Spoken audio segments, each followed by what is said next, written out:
Hey guys, yesterday another winning day. I had two bets, Houston and Toronto, and both winning bets. However, this was not really good day because both odds went against me in closing line.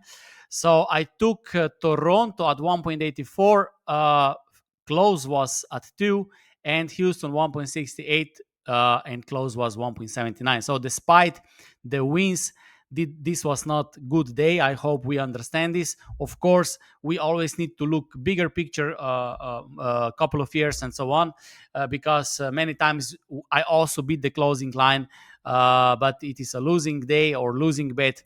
But this is something that you should pay attention, and I was not satisfied with yesterday despite it was a winning day. However, so far 150 wins, 190 losses, plus 15 units of profit, which is great.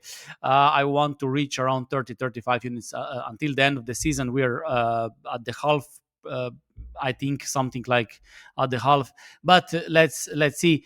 Today I don't have any qualified bets, so if you don't want to waste time listening my blah blah blah, you can just skip or maybe watch tomorrow. But I will share my projections, and we will look at the game where maybe there is some value, okay? And you can decide whatever you want. I don't have any qualified bet, okay? So no bet fell into qualified criteria because the discrepancy between my odds and bookmakers odds is too big, okay? But let's start with the first game: St. Louis against Pittsburgh, Eric Fed against Andrew Heaney.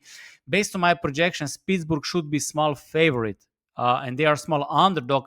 This is where maybe we have small value with Pittsburgh. We can check this here quickly. St. Louis, Pittsburgh. If you watch my other video yesterday, you can create your own table like this. This is reserved for my betting mall and those who join my betting masterclass or betting mall. But I show you how you can create such tables. Why Pittsburgh here? Maybe Heaney has slightly better numbers here. This is where maybe they have the advantage. Mostly because Fede doesn't have great numbers. This is more like bet. Don't bet on St. Louis rather than bet on Pittsburgh. Okay, I would say like so. Okay, the next game, Oakland Tampa Bay race. Based on my projections, Tampa Bay should be minus 149 and Oakland should be plus 149. Bookmakers have Oakland at plus 59. This is not good. Then we have Baltimore, Texas. Trevor Rogers against Patrick Corbin. Righty against lefty. I think this was almost qualified debate in first five inning. Yes, I have in first five inning with Corbin. I have the advantage with Texas. Okay, my betting model gives Texas in first five inning 55.93% of chance to win first five inning, and Texas is small underdog in first five inning. That's why adjusted Kelly is close to 1.5, which could be qualified bet. We can also check this here. Baltimore, Texas.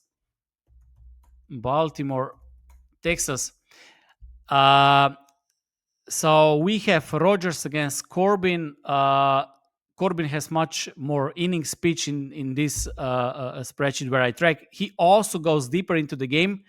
So we can expect that 5 innings, and exactly we know what we can expect. And in this case, he has better numbers. Okay, he has only FIP is better on Trevor Rogers' side, but other ERA metrics are better. If we check hitting numbers, Texas players and Baltimore very similar in the lineup. Baltimore is better against Texas when it comes to right-handed pitchers, but Texas is going against righties. So very similar numbers again. Current form is on Baltimore side, so hitting advantage a little bit on Baltimore side. and as a team against lefties. Also, Baltimore will have the advantage. So, small advantage on Baltimore in hitting and small advantage with Corbin. This is where maybe Texas will have the advantage, but very close to 50-50 game. My betting will give slightly better chance to Texas. But again, very tricky game. If I need to pick anything, I would probably go with Texas first 5 inning. But again, this is no bet, okay? I don't have any qualified bet today. I just want to share some of my numbers, so maybe you can use them as part of your analysis or as part of your decisions, okay? Cincinnati, Boston, I would skip this game. Then we have San Diego, Philadelphia Yankees, and Toronto. When I was making projections, there were no bookmakers odds, at least from serious bookmakers. And but I give Philadelphia 63.24% of chance to win this game, and Yankees, Toronto, I give Toronto better chance. But I think the odds are very close. Then we have Kansas against Seattle. This was basically the biggest adjusted, Kelly, not this one. You see, this is 1.41, this is 1.36. So if I need to pick anything, what is the best play of the day? I would say Seattle money line, but of course I don't know what are current odds. When I was making projections, 1.64 or minus 156. So if the odds are minus 50 or something like that, that could be maybe qualified bet, but again, not betting late. We can also check this Kansas against Seattle. Kansas. Michael Vaca against George Kirby, two right-handed pitchers. We have enough statistics, enough data. Both pitchers can go more than 5 innings, but Kirby, he has slightly better numbers overall, slightly better numbers. Bullpen is very similar. Currently, current form is on Kansas side, but both bullpens are very similar. But when it comes to hitting, Seattle has all green numbers. So I would say Seattle should have some advantage in this game because better pitcher, better hitting, and bullpen is, let's say, equal. This is always tricky because this is what decide the game if the game is close. But I would give a better chance to Seattle. Not better chance because betting already gives better chance.